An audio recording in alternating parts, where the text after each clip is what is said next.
Guys, si kaibigan nagbigay po ngayon ng babala ngayon, no? Nag-emergency po siya, nagpunta ngayon dito sa atin. Sa lahat ng makapanood sa atin, tungkol po ito sa nasagupa ng Mindanao, no? Na mga pagyanig.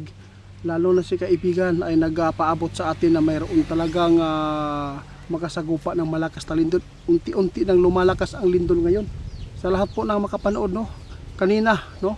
Nakita ng ating kaibigan na impormasyon ito na hindi maganda po sa lahat po ng mga taga Mindanao ngayon. Maghanda po ang lahat. Ito po ang tandaan po ninyo, ha.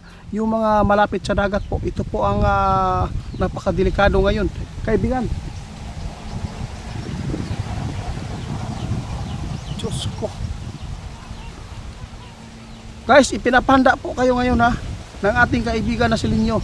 Sa lahat po ng taga Mindanao, mag-ingat po tayong lahat dahil po nakikita ng ating kaibigan na mayroon pong malakas na lindol na naman po talaga na nakita nila. Kasi po mayroon pong mga grabe kaibigan, nakakatakot naman po ito. Guys, mayroon talagang mga lugar ngayon na nakasagupa ng malalakas. Ito po ang sinasabi ng ating kaibigan, pataas ng pataas po talaga ang intensity nito. At naku, yung malapit sa dagat po, mag-ingat po kayo, kaibigan. Nag-iba daw ang kanilang guys, yung kung saan nila madiditig ang yanig ng lindol, guys, na kikita ng ating kaibigan. Palapit ng palapit po talaga, guys, ang malakas na lindol. Dito pa naman po sa Mindanao, kaibigan. Hindi lang pala sa Mindanao, guys, mayroon pang ipinapaabot sa kaibigan, no, pati sa Visayas at doon sa Luzon. Mag-ingat pa rin tayong lahat kasi hindi po natin nahuhulaan at nakikita kung saan po talaga, no, mag-umpisa ang pinakamalakas na lindol. Pero ang Mindanao isa na po dito sa malakas na niyanig noong 2025. Kaya nagbabala si kaibigan ngayon sa lahat ng mga maliligo, no, at saka pumupunta sa mga building, huwag po kayo magtagal po doon.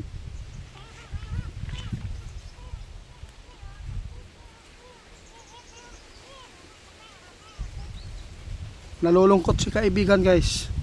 Grabe po ang kanilang nakikita. Maraming mga tao daw maghihiyawan, iiyak kapag mangyari po ito, guys. Viral po talaga ito, guys, pag nangyari, no, nakita ng ating kaibigan. Maraming tao matatabunan dahil sa building. May mga building naguguho lang bigla kapag karoon po ng malakas na lindol, kaibigan. Grabe naman to, guys. Bago lang po itong impormasyon ng ating kaibigan. Kanina nakita nila doon sa kanilang kung saan nila pwede maditik ang pangyayari. Kaya nagbabala si kaibigan sa lahat ng mahilig sa dagat, pupunta, wag po kayo muna maligo ng matagal dyan. Huwag kayong magtagal maligo doon, lalo na doon sa Mati, Davao Oriental o Zamboanga. Basta lahat po ng part po ng Mindanao at saka sa Luzon. Pero ang Mindanao, kaibigan, ay malikit ang karoon. Guys, Mindanao yun kaayo ang nakita ni kaibigan. Sana hindi ito mangyari. Nalulungkot po ako, guys, nang sinabi ng ating kaibigan na maraming matatabunan dahil sa pagguho ng building. Agoy, patay, kadaghan, ani siguro, kaibigan. Ano po? Mauni ang gusto, guys, na ipaabot yun niya diretso para masukla, no? Masumpa ba ang mga nakita nila? Kaya nga, no, kung dili nato ni matabangan ni og kuan, guys, pangamuyo, wala, delikado ni. Tinuod na, delikado kaayo ni, guys. Uning gipaabot na mo para ang mga tao matabangan nato og umpo, dili ni mahitabo.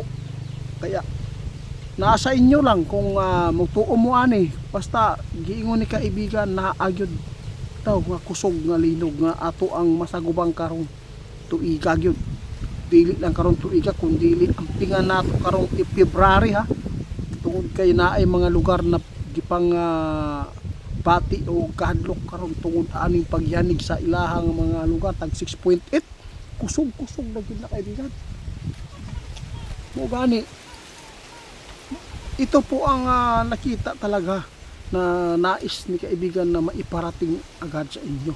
Kaya lahat ng mga malapit sa dagat, malapit po ang mga building dyan.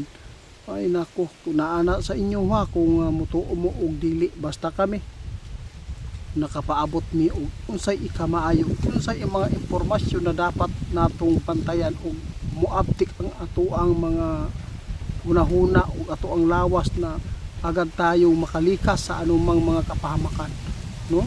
Ang lindol guys, hindi yan tulad sa bagyo, kasi ang bagyo pwede ka pang lumikas, pwede pa kung oo, pero kanang lindol kaibigan mahirap, di ba? Pag yugyug na yan malakas, ang iba, no, kapag may sakit sa puso at saka madaling nahihilo, pwede kang matumba yan kasi hindi maganda yung balance ng inyong pagtayo, di ba? Yung iba gumagapag na lang. Paano na lang yung nasa building? Anong mangyayari? Kaya nagpaalala kami. Kaibigan, salamat ha. Sige guys, hanggang dito na lang muna. Salamat kaayo kaibigan.